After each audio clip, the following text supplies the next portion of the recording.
Hallelujah, praise the Lord. मैं आशा करता हूं कि आप आपके स्थान में परमेश्वर के अनुग्रह से और आशीर्वाद से बिल्कुल ठीक ठाक है। हम आपके लिए प्रतिदिन प्रार्थना करते हैं और मेरा विश्वास है कि आप भी हमारे लिए प्रार्थना करते हैं। आपकी प्रार्थना के द्वारा सेवकाई में, परिवार में और हमारे जीवन के क्षेत्र में परमेश्वर बहुत अच्छी तरह से इस्तेमाल कर रहा है, इसलिए हम प्रभु को धन्यवाद देते हैं और आपको भी धन्यवाद। हालेलुया। चलो मेरे प्रियो, यीशु मसीह के साथ हमारी जीवन यात्रा को हम शुरू करेंगे। हमारी इस जीवन यात्रा का आज का चौथा दिवस है। हम पिछले हफ्ता में देखा था कि यीशु मसीह के जन्म के बाद जो हलचल मची थी सोशल और पॉलिटिकल, उसको हमने देखा था। आज जो हम देखने जा रहे हैं, यीशु मसीह के जन्म के बाद जो घटनाएं घटी, इंसिडेंट्स हो गए, वो 5 इंसिडेंट्स है आज मैं आपके सामने रखना चाहता हूं। जैसे कि वचन में लिखा है, मत्ती रचित सुसमाचार उसका 2 अध्याय और 13 से 15 पद तक हम देखते हैं। पहली घटना, यूसुफ, मरियम और नवजात शिशु बालक यीशु को रातों रात मिस्र को जाना पड़ा। यह घटना है। क्यों जाना पड़ा उसके बारे में मैं बताना चाहता हूं। यूसुफ, मरियम और नवजात शिशु बालक यीशु को रातों रात मिस्र को जाना पड़ा। क्यों जाना पड़ा?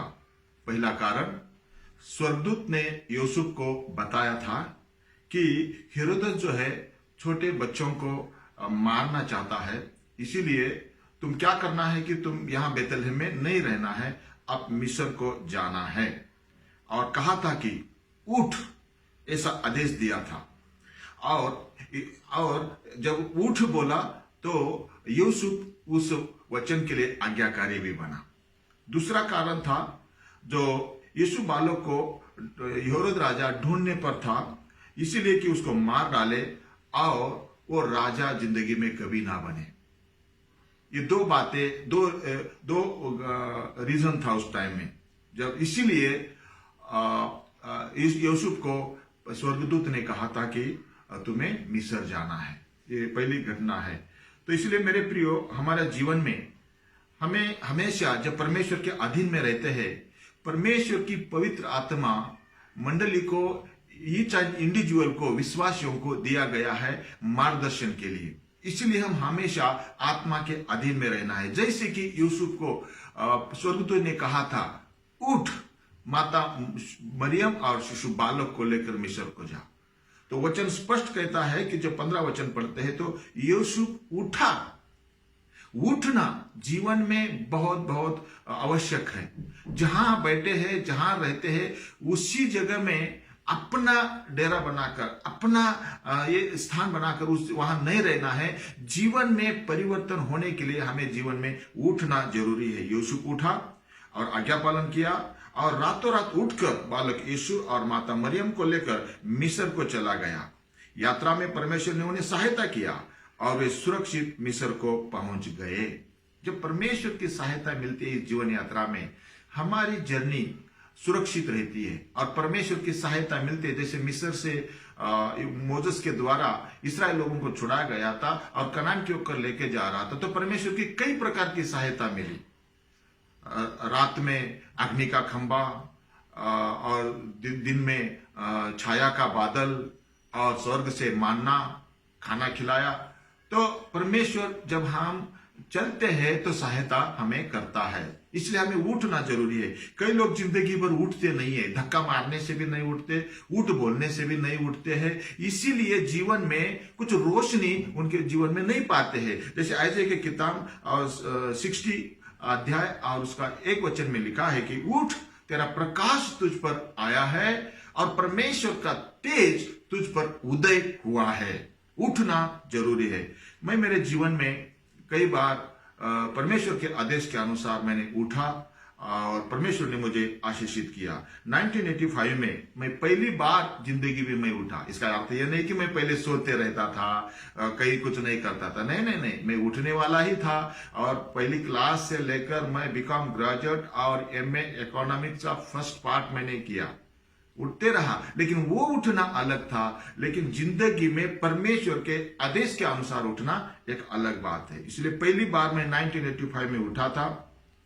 मेरा जीवन श्राप से भरा हुआ था और मुझे जीवन में कुछ इतना पढ़ा लिखा होने पर भी कोई आशा मुझे दिखाई नहीं देती थी। उस टाइम में परमेश्वर का एक अनुग्रह मेरे ऊपर हुआ। परमेश्वर को मैं नहीं जानता था। मैं सारे हालात और गरीबी और परेशानी को देखकर एक बार इतना मैं रोया कि अनजान स्थान में जाके एक ऐसे अनजान परमेश्वर को मैं पुकारने लगा। इस दुनिया में कोई जीवित परमेश्वर है जो हमें सहायता कर सके। ऐसे ही मैं कह रहा था। तो 1985 में परमेश्वर का भक्त पास्टर पीजी वर्गीस, जो आज के मेरे आत्मिक पिता है, वो केरल से वहां आए। हमारे महाराष्ट्र के पास्टर वायन दुप्ते के द्वारा वो हमारे गांव में आए, छोटे से गांव में, और 2 दिन 1 रात हमारे साथ बिताया और यीशु मसीह का सुसमाचार पहली बार जीवन में उन्होंने सुनाया। और सुसमाचार ये था कि प्रभु यीशु मसीह जीवित परमेश्वर है। ये बात मेरे दिल को छू ली। यस सर, अगर परमेश्वर है इस दुनिया में तो जीवित ही होना चाहिए। अगर यीशु मसीह जीवित है तो मेरे से सुन सकता है, मुझे सहायता कर सकता है, क्योंकि वो जीवित है। कोई निर्जीव मुझे सहायता नहीं कर सकता, लेकिन एक जीवित अगर परमेश्वर है, अगर मगर की प्रार्थना मैंने किया था। और मैंने उस रात में जब यीशु मसीह का सुसमाचार सुना, मैंने उसी रात में प्रभु यीशु मसीह को मुक्तिदाता के रूप में ग्रहण किया। केरल से आए हुए पीजी अंकल हमारे कजन ब्रदर के घर में एक छोटी सी झोपड़ी थी, जो 10 बाय 10 की भी नहीं थी, छोटी सी थी। तो बेंड होकर सोए थे। तो रात में मैं जाकर उनको देखा था, तो वो बेंड होकर सोए हुई अवस्था को देखकर मैंने सोचा, ये हमारा रिश्तेदार भी नहीं है, ये हमारे खून का भी नहीं है, हमारे गांव का भी नहीं है, हमारे भाषा का भी नहीं है, हमारे प्रांत का भी नहीं है, फिर भी ये इतना हमारे लिए क्यों दुख उठा रहा है। निश्चित यीशु मसीह सच्चा प्रेमी और जीवित परमेश्वर होगा। ऐसे मैंने उनकी अवस्था को देखकर, उनके समर्पण को देखकर मैं यीशु मसीह को ग्रहण किया। और दूसरे दिन में मैं मेरा पूरा जीवन प्रभु को समर्पण किया, बपतिस्मा लिया और उद्धार पाया हुआ व्यक्ति एक जन मैंने बैठ गया। पहली बार उठा और मेरे जीवन में यीशु मसीह आया और नयापन आया। हालेलुया। उसके बाद मैं 1990 में उठा, जो मुझे 87 में मैं बीकॉम ग्रेजुएट हो गया, मुझे जॉब मिला था। तो दूसरी बार मैंने परमेश्वर की आवाज सुनकर उठकर मैंने नौकरी को छोड़ा और इंडियन इवांजेलिकल टीम में मैं ज्वाइन हो गया सेवकाई के लिए। उठा क्योंकि परमेश्वर ने मुझे पूरी तौर से अलग कर प्रभु की सेवकाई में इस्तेमाल करने के लिए समय समय पर मुझे जताया और मुझे परमेश्वर ने मुझे लीड किया, मार्गदर्शन किया, और मैं उसी के अनुसार मैं मेरे जीवन में उठता गया और मैं नंबर 1 अकाउंटेंट रहा। मैं हमारे इंडियन इवांजेलिकल टीम का इंटरनल ऑडिटर कई साल तक मैं रहा, क्योंकि परमेश्वर ने मुझे उठ बोला और मैंने उठ गया और परमेश्वर के साथ में चलने लगा। और 1988 और 89 में हमारे गांव से भी हमें तकलीफ हुई। हमारा खुद का एक जमीन नहीं था, हम और कहीं एक जमींदार के वहां हम ठहरते थे और हमें मालूम भी नहीं था। लेकिन परमेश्वर हमारे जीवन में आने के कारण, मेरे जीवन में आने के कारण तीसरी बार उठा है कि चैलेंज को सामना करते हुए, क्योंकि मेरे सामने और मेरे सब लोगों के सामने ये चैलेंज था, एक तो गांव को छोड़ना है, नहीं तो यीशु मसीह को हमें छोड़ना है, नहीं तो त्यागना है। तो सबसे उत्तम हमने सोचा कि जो हमारा मुक्तिदाता है, जिसने हमें जीवन दिया, तो उसको क्यों छोड़े। तो रहने से भी वो हमारा नहीं है, कितना भी पीढ़ी तक रहने से भी नहीं है। तो हमने पहली बार, मतलब हम जब हमें बताया गया, चैलेंज किया गया, उस टाइम में वो गांव छोड़कर हम एक पहाड़ी, मतलब एक हिल प्लेस में आके हमने रिहैबिलिटेशन किया और परमेश्वर ने हम सबको देखा। वो एक नई बस्ती बन गई, लाइट आ गई, रोड बन गई और अभी मेन रोड से वो छोटा सा गांव, छोटी सी बस्ती कनेक्ट हो गई। क्योंकि परमेश्वर का आदेश मानने से परमेश्वर क्या करता है, परमेश्वर हमें उठने के कारण हमें ऊंचा करता है। बैठते रहने से, सोते रहने से परमेश्वर का जो आशीष है और आशीष का जो तेज है वो हमारे ऊपर प्रकाशमान नहीं होता है। इसलिए हमें आदेश को पालन करना है। 1995 में और मैंने उठा और ऑफिस का, मतलब इंडियन इवांजेलिकल टीम में भी मैं ऑफिस का काम करता था, वो भी मैंने छोड़ा और मेरी पत्नी और बच्चों को लेकर जहां 1983 में जो लातूर डिस्ट्रिक्ट में भूचाल हुआ था किलारे में, जहां कोई भी विश्वासी नहीं था, वहां मैं मेरे परिवार को लेकर प्रभु की सेवकाई करने के लिए मैंने परमेश्वर के आदेश को माना और हम चले गए। परमेश्वर ने हमें आशीषित किया, हर प्रकार से परमेश्वर ने आशीषित किया। ढेर सारा प्यार किलारी लोगों का मिला। हमारे वहां हमें दूध ला के देते थे, वहां हमें दही ला के देते थे किलारी परिसर के लोग, क्योंकि परमेश्वर चिंता करता है। क्योंकि हम जाके हर घर में जाके हर लोगों को हम शांति की बातें, सांत्वना की बातें करते थे। यीशु मसीह के नाम से हम आशीर्वाद देते थे। यीशु मसीह के नाम से हम लोगों के बंधन टूटने के लिए हम प्रार्थना करते थे, और यीशु मसीह उनके दुख को जानकर उन्हें भी आशीर्वादित करता था। उठने से हम भी आशीषित होता है, उठकर चलने से, यात्रा करने से लोग भी आशीर्वादित हो जाते हैं हमारे द्वारा। हालेलुया। फिर 2000 में मैं और एक बार उठा और उत्तर कर्नाटका का रिस्पॉन्सिबिलिटी मुझे दिया गया, और मैं उत्तर कर्नाटका में 8 साल प्रभु की सेवकाई किया। तो उठने के कारण परमेश्वर उन्नति में ला रहा है। अगर मैं जहां का वहां रहता तो मैं ये दिन भी नहीं दिखता था। तो 2003 में हमारे ऊपर बड़ा परसिक्यूशन आया, तो वहां से भी हमने उठा और अन्य स्थान में गया, और वो उठने का कारण इतना मेरे लिए आशीष का कारण हो गया कि मैं न्यूजीलैंड देश में जाके मैं पढ़ाई के लिए मैं गया, और मैं एक कोर्स के लिए गया था, CTH कोर्स के लिए, लेकिन मैं वहां डिप्लोमा भी किया, जिसके लिए कि दो पढ़ाई मिलकर एक सर्टिफिकेट कोर्स और एक डिप्लोमा करने के लिए मिनिमम 3 इयर्स चाहिए। लेकिन 18 महीने में मैं वो दोनों कोर्स पूरा करके न्यूजीलैंड से सक्सेसफुली पढ़ाई कर घर में वापस आया। उठने के कारण मैंने विदेश को भी जाने का और फ्लाइट में भी जाने का परमेश्वर ने मुझे मौका दिया। उसके बाद 2012 में उठा हमने सेवकाई में सोलापुर महाराष्ट्र से हम ओडिशा कोरापुट डिस्ट्रिक्ट में जाके सेवकाई किया।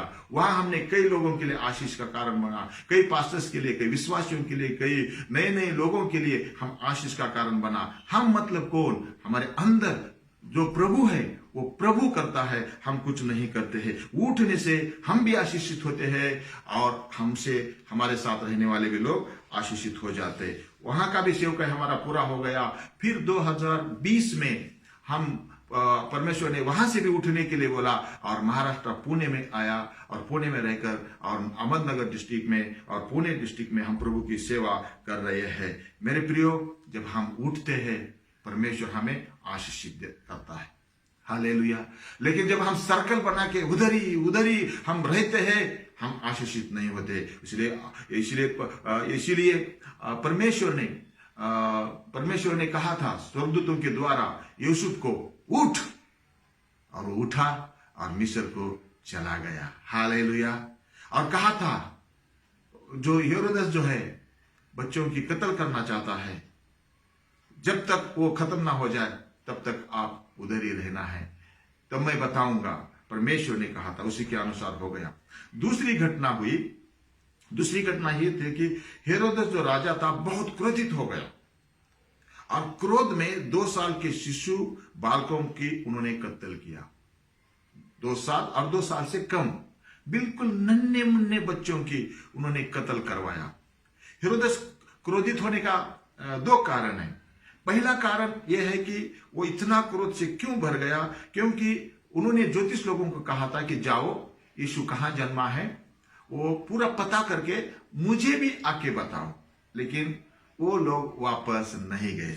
तो उनको लगा कि ज्योतिष लोगों ने हमें धोखा दिया है। वो धोखा समझकर इतना क्रोधित हो गया। एक्चुअली वो धोखा नहीं था, क्योंकि वो उसके दरबार के कर्मचारी नहीं थे, वो उनको संभालता नहीं था, वो तो पूर्व देश के थे, लेकिन वो आए थे यीशु का दर्शन के लिए। तो भी राजा हेरोदेस उनके ऊपर गुस्सा हो गया, क्योंकि वो मिसअंडरस्टैंडिंग हमेशा क्रोधित करती है, डाउट क्रिएट करती है। इसलिए हम मिसअंडरस्टैंडिंग के ऊपर कभी भी भरोसा नहीं करना है, कभी भी नहीं करना है। उसको थोड़ी सी सहानुभूति होने देना चाहिए, थोड़ा हम समय देना चाहिए उस हमारे जो मिसअंडरस्टैंडिंग है, गैर समझ है, उसी से बाहर आने के लिए। नहीं तो हम जो है ना शैतान, मतलब मुझे आपसे यह कहना है कि इंसान हैवान बन सकता है और कुछ भी गलत कदम उठा सकता है। इसीलिए हेरोदेस गुस्सा होने का कारण ये था कि ज्योतिष लोग वापस जाके यीशु मसीह कहाँ जन्मा है उनको नहीं बताया। परमेश्वर ने उनको बोला कि तुम वापस नहीं जाना। उन्होंने भी परमेश्वर की बात को माना, वो वापस नहीं गए, दूसरा रास्ता से अपने देश में चले गए। और हेरोदस गुस्सा में एक बहुत बड़ा पाप उससे हो गया, बहुत बड़ी गलती हो गई। क्या गलती हो गई? उन्होंने क्या किया, एक यीशु को खत्म करना है। उसके मन में एक एक एक गुस्सा था, उसके मन एक जीवन का उसका ध्येय था, मैं यहाँ किंग हूं और मैं कितना समय से मैं राजा हूं, कोई राजा नहीं मुझे बोलता, और ये जन्म हुआ है और जन्म होने वाला है और जन्म हुआ है, शिशु है, और वो जन्म होते ही उसको राजा कह रहे हैं। ओ मैं ये कैसे ऐसे द्विधा में आके वो क्रोध आ गया और क्रोध में पाप हो गया। बहुत बड़ा भूल उसके जीवन में हो गया।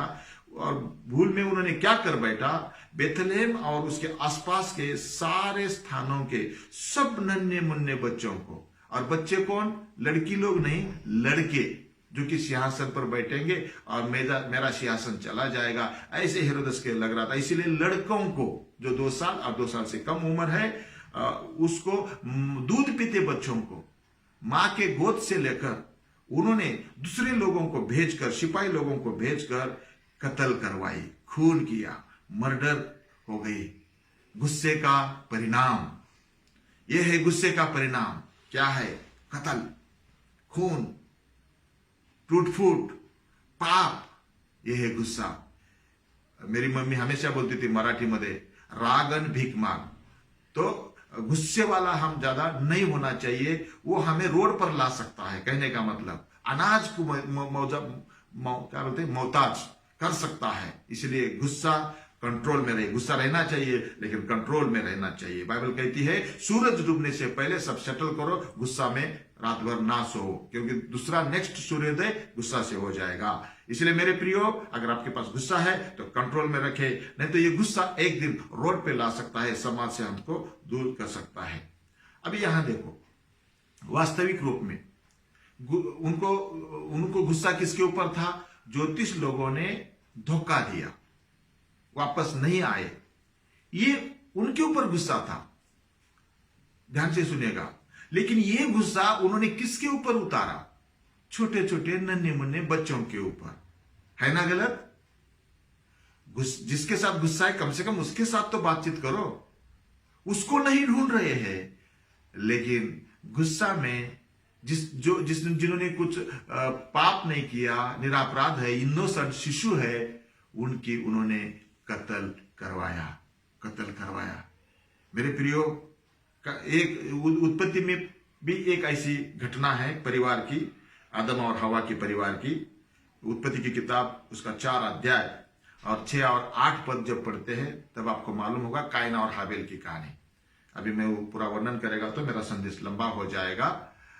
लेकिन बात यह है कि दोनों भाइयों ने परमेश्वर को अर्पण लाया था। हाबेल मेंढपाल, यानी कि हाबेल जो है जो भेड़ बकरी चराने वाला बन गया, और कायन जो है खेतीबाड़ी करने वाला। लेकिन एक समय आया कि दोनों ने अर्पण लाया, तो परमेश्वर ने हाबेल का अर्पण को ग्रहण किया और कायन के अर्पण को ग्रहण नहीं किया। तो क्या हुआ कि कायन क्रोधित हो गया, क्योंकि परमेश्वर मन जानता है, किस मन से दान दे रहे वो जानता है, कितना दे रहे वो नहीं, और किस प्रकार का है वो नहीं, लेकिन मन कितना साफ है वो देखता है। कायन का मन साफ नहीं होगा। हाबेल बड़े शुद्ध मन से अर्पण किया, हाबेल का अर्पण परमेश्वर ने ग्रहण किया, लेकिन कायन का नहीं किया। कायन को गुस्सा आया। अब ये गुस्सा आया तो गुस्सा किसके ऊपर करना चाहिए? जिसने अर्पण ग्रहण नहीं किया, परमेश्वर ने ग्रहण नहीं किया, तो परमेश्वर के ऊपर गुस्सा करना था। लेकिन उन्होंने परमेश्वर के ऊपर गुस्सा नहीं किया, अपने भाई के ऊपर गुस्सा उतारा। एक दिन भाई भाई बोल के खेत में लेके गया और छुर्रा भोग दिया और आपने हाबेल भाई की कत्ल करवाया।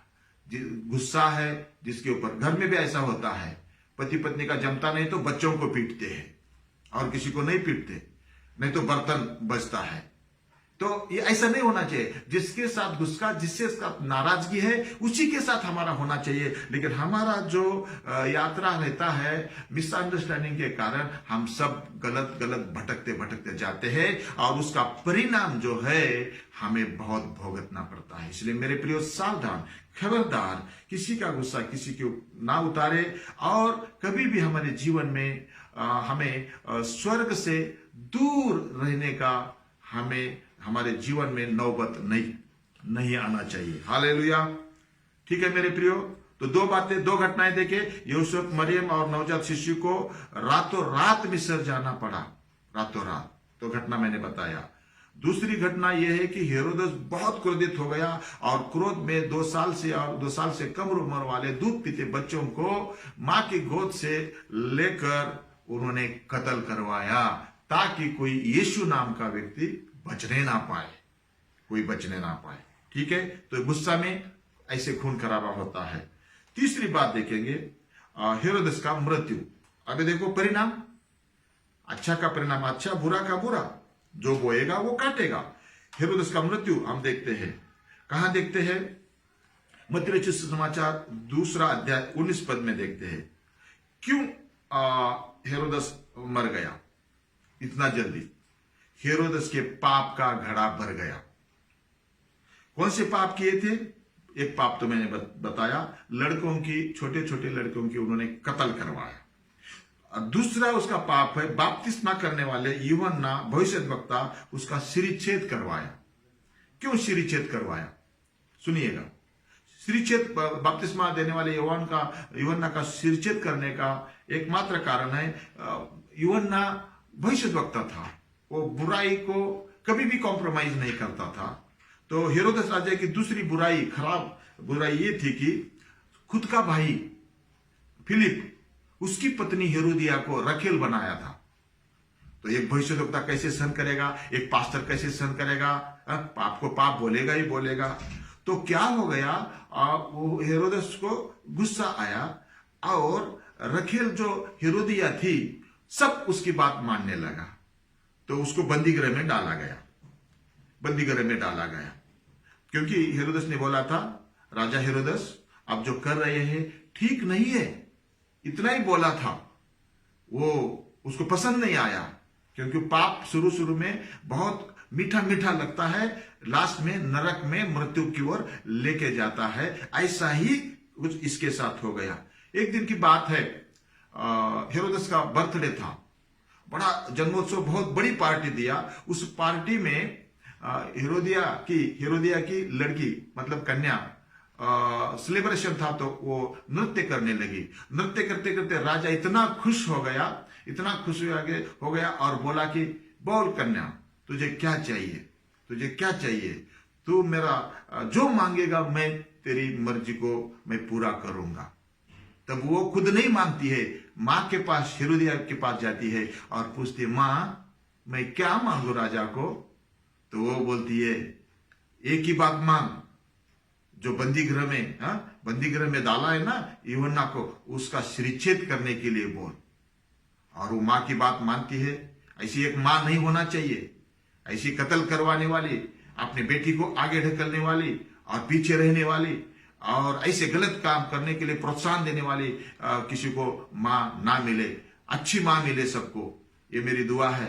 लेकिन ये मां ठीक नहीं है। वो एक सेवक की कत्ल करने के लिए वो राय देती है, और वो जाके वो बेटी जो कन्या है हेरोदिया की, वो जाके राजा को बोलती है, हमें कुछ नहीं चाहिए, हमें एक ही चाहिए, वो जो यूहन्ना है बंदी गृह में डाला गया है, उसका सिर चाहिए।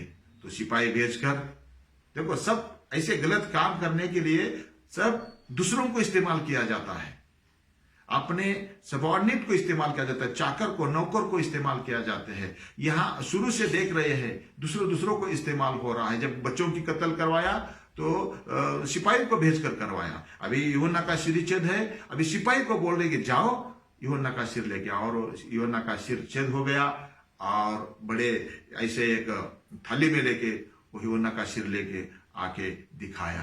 तो मेरे प्रियो, ये ऐसे काम किया है, अपने बर्थडे के दिन भी एक मर्डर करवाया। तो इसलिए पाप का घड़ा भर गया ना, परमेश्वर कितना सहन करेगा। तो जब ये यूहन्ना की स्टोरी आपको मालूम होना है, रेफरेंस चाहिए तो मत्ती रचित सुसमाचार 14 अध्याय 1 से 12 पद तक ये स्टोरी है जो मैंने अभी बताया। तो ये बात आप घर में भी पढ़ सकते हैं। तो मर गया तो कैसे मर गया, सुनिएगा मेरे प्रियो। चलती का नाम गाड़ी बोल के आगे आगे नहीं बढ़ना है। गाड़ी में एक ब्रेक भी है, हमें याद रखना है। धोखा हमसे हटने के लिए ब्रेक भी रखा है। अगर उसको हम नजरअंदाज करेंगे और ओवर कॉन्फिडेंस में जाएंगे, मैं लीडर हूं, मैं बड़ा हूं, मेरे पास पैसा है, मेरे पास प्रॉपर्टी है, अरे मैं जो बोलेगा वो हो जाएगा, ऐसी एक मन में धारणा करके बैठे हैं, उसी दिन में आपका धोखा का लेवल बढ़ रहा है, पानी भर रहा है, गड्ढा भर रहा है, ये उंडेला जाएगा। हमें याद रखना है, अगर नहीं रखेंगे तो कोई किसी को कुछ नहीं होगा, जो कर रहा है वही मुश्किल में पड़ेगा। तब राजा का मृत्यु होता है। कैसे मृत्यु होता है? जब प्रेरितों का काम 12 अध्याय और 23 पद आप पढ़िएगा, अंत कैसा होता है? हेरोद राजा कीड़े पड़ के मर गया। कैसे मर गया? कीड़े पड़ के मर गया।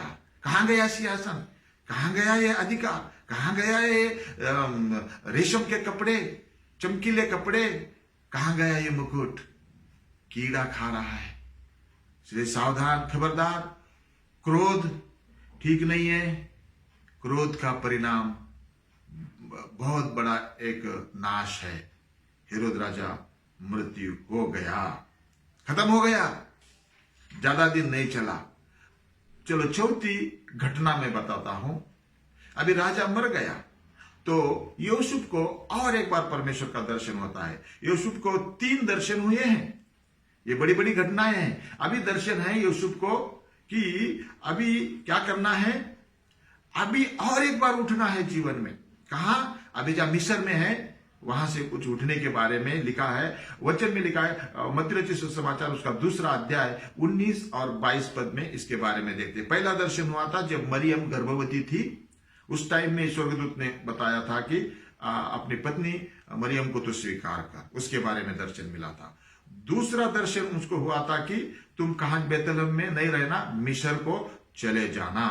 और तीसरा दर्शन होता है मिस्र से गलील प्रांत के नासरत में और वापस आना। हो हालेलुया। परमेश्वर की सुरक्षा, परमेश्वर की बात को मानकर चलने वालों के लिए बड़ी आयु और जीवन सारा प्राप्त होती है। हालेलुया, परमेश्वर का धन्यवाद हो। जब 20 पद पढ़ते हैं तो परमेश्वर स्वर्गदूत के द्वारा यूसुफ को पुनर्बार कहते, उठ, अपना बालक यीशु और माता मरियम को लेकर इस्राएल देश में चला जा, क्योंकि जो बालक यीशु को मार डालना चाहते थे वे सब मर गए। एक नहीं, हेरोद राजा के साथ कई लोग भी मर मिट गए। तब परमेश्वर कहता है कि उठ और तू इस्राएल देश में चला जा वापिस। फिर 21 पद आप पढ़ो, यूसुफ उठ गया। उठ बोला, उठ गया। जाओ बोला, चला गया। लेकिन कई लोग अपने लीडर की बात नहीं मानते, पास्टर की बात नहीं मानते। थोड़ा ही बाइबल नॉलेज मालूम होने से पास्टर को सिखाते हैं, थोड़ी ही लीडरशिप होने से अपने लीडर को सिखाते हैं। अपने जिसके द्वारा हम आशीषित हुए वो सब भूल जाते हैं और हम हिंदी में एक शब्द है बेईमानी के रास्ते पे हम चलते हैं। नो, एक आशीषित व्यक्ति, एक आशीषित जन के रूप में हमें हमेशा अधीन में रहना है, अधीन में रहना है। जैसे उठ बोला, यूसुफ उठा और बड़ी जोखिम के साथ, जर्नी करना उतना आसान नहीं, वो यात्रा करा और आज्ञा पालन करके वो मिस्र से दोबारा बेतलहम में आए। तो बेतलहम में आ रहे थे, लेकिन उसके जगह में राजा का बेटा अर्किलेव राज्य कर रहा था। तो बीच में रास्ता में परमेश्वर ने और उनको गाइड किया, बोला कि तुम बेतलहम में ना जाए, तुम क्या करो, गलील प्रांत में जो नासरत है उस नासरत में चले जाओ। और यूसुफ क्या किया मेरे प्रियो? आज्ञा पालन किया। तो इसलिए बाइबल कहती है यज्ञ से अच्छा है आज्ञा पालन। हालेलुया, यज्ञ से अच्छा है आज्ञा पालन। तो आज्ञा पालन करने में बहुत आशीष है। डॉक्टर का हम बात नहीं मानेंगे, डॉक्टर कहते हैं कि तुम ये मत खाओ वो मत खाओ, अगर हम नहीं मानते हैं तो बस हम डिसोबीडियंट में आ गए। तो जो बीमारी अनआज्ञाकारिता से हुई, वही बीमारी आज्ञाकारिता से दूर हो सकती है। तो इसलिए ये बहुत इंपॉर्टेंट पार्ट है और एक लेसन भी उसके ऊपर हो सकता है, लेकिन अभी आप उस समय को याद रख रहे हैं। तो मेरे प्रियो, चलो 4 घटनाएं मैंने बताया। अभी क्या हो रहा है? 4 घटना में हमने देखा कि अभी मिस्र से अभी वो नासरत में जाने के लिए परमेश्वर बोला। 5वीं घटना जब मत्ती सुसमाचार 2 अध्याय 23 वचन आप पढ़ेंगे, हमें पता चलेगा। बालक यीशु का बचपन गलील के नासरत गांव में पाला पोसा गया। यीशु का बचपन नासरत गांव में पाला पोसा गया, जन्मा बेतलहम में, ओके। और फिर मिस्र देश को चला गया। बेतलहम से जर्नी शुरू हुई, मिस्र में पहुंच गई, मिस्र से जर्नी शुरू हो गई, अभी नासरत में आ गए, फिर वहां छोटा सा बड़ा हो गया। हालेलुया। तब उसको नासरी यीशु के नाम से जानने लगे, बोलने लगे, क्योंकि उसको भविष्यवाणी भी पूरी होती है। इसलिए मेरे प्रियो, इसके बारे में यूहन्ना सुसमाचार 1:46 में भी लिखा है। नासरत के उसमें क्या लिखा है मैं आपको बताना चाहता हूं। नासरत में जर्नी आ पहुंची, क्यों? उसके पीछे भी एक भविष्यवाणी है। अभी ये गौर से सुनिए, 5 ही बात है, तो एक लास्ट पॉइंट में बता रहा हूं। क्यों नासरत में ही क्यों यीशु का बचपन की यात्रा आ पहुंची? उसका एकमात्र कारण है, उत्तर यह है, एक नथानेल नाम का पुरुष था, वो फिलिप नाम के पुरुष को कह रहा था। सुनिएगा ध्यान से। नथानेल नाम का व्यक्ति फिलिप नाम के व्यक्ति को कह रहा था। क्या कह रहा था? ओ, नासरत से कोई अच्छा निकल सकता है क्या? वो बेकार गांव है, छोटे लोग हैं, वो तो गरीब है, उनके पास कुछ भी ज्ञान नहीं है, कुछ पढ़ाई नहीं है, कुछ नहीं। वो नासरत से कुछ अच्छा निकलेगा क्या? वो गांव से, वो ब्रदर से कुछ हो जाएगा क्या? वो सिस्टर से कुछ हो जाएगा? वो तो अनपढ़ है, ये है, वो है। ऐसे ओपिनियन की बातें चलती। क्या कोई अच्छी वस्तु भी नासरत से निकल सकती है? तो फिलिप ने उससे कहा था, चलकर देख ले। हालेलुया। चलकर देख ले। देखा तो क्या देखा? नासरत में एक मुक्तिदाता जन्म हुआ है। मुक्तिदाता वहां पहुंच गया है। जन्म नहीं, जन्म बेतलहम में हुआ, बातों बातों में आ रहे। तो नासरत में क्या है? कौन है? अभी मुक्तिदाता है। Hallelujah, hallelujah. मेरे प्रियो, ये आपके भी जीवन में ऐसी बात हो सकती है।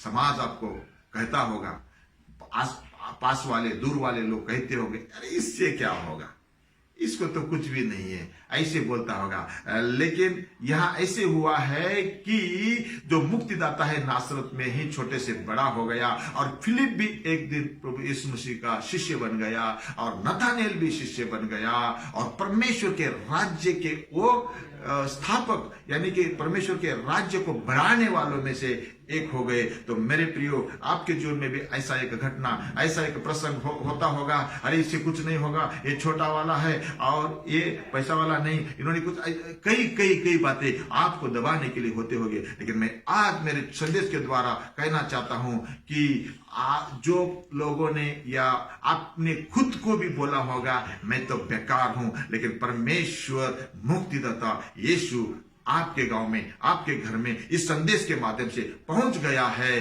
ताकि आपको एक नया जीवन मिले, आपको एक नई राह मिले, और आपकी जीवन यात्रा सफल हो, और आपकी मंजिल सलामत हो, आप रास्ता में खत्म ना हो जाए, आपकी जर्नी पूरी हो, आपका परिवार आशीषित, आप आशीषित, आपकी फील्ड आशीर्वादित, और आपका स्थान आशीर्वादित, आपके द्वारा कई लोग आशीर्वादित हो जाएंगे।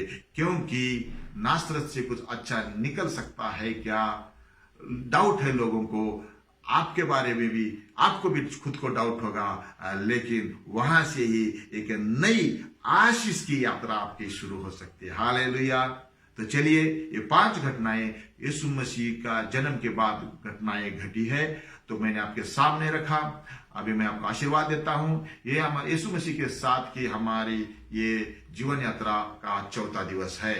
तो हम 5वां दिवस के लिए नेक्स्ट मंडे मिलेंगे। आप सुनिए पूरा मैसेज, आप नोट कीजिए, आपको विश्वासियों को सिखाने के लिए भी ये सहायता हो जाएगी। और प्लीज प्लीज दूसरों को भी शेयर कीजिए। मैं जो मेडिटेट करके बता रहा हूं आपके लिए आशीषित रहेगा, आपसे सुनने वालों के लिए आशीषित रहेगा, ताकि हमारी सबकी यात्रा सफल हो और मंगलमय हो। आइए प्रार्थना करेंगे। राजाओं के राजा, प्रभुओं के प्रभु, आपके पवित्र नाम को धन्यवाद देता हूं खुदावन। जैसे कि लोगों को खुद के ऊपर भी विश्वास नहीं, दूसरों के ऊपर विश्वास नहीं है, अरे कुछ अच्छा हो जाएगा, लेकिन मुक्तिदाता अगर यात्रा में है तो नासरत बदल सकता है। उसी प्रकार से प्रभु जी मेरे भाई बहनों का जिंदगी बदल जाए, रातों रात में चमत्कार हो जाए यीशु के नाम में। जब नेक्स्ट डे सूरज निकलेगा, एक नई आशीष, नई उमंग, एक नई चमक के साथ, ओ हालेलुया, सारी घटाओं को पार करते हुए इनका जीवन चमकने वाला हो जाए। Hallelujah, hallelujah. यीशु मसीह के नाम से सबको मैं जीवन की आशीष देते हैं। आमीन। Praise the Lord. हालेलुया।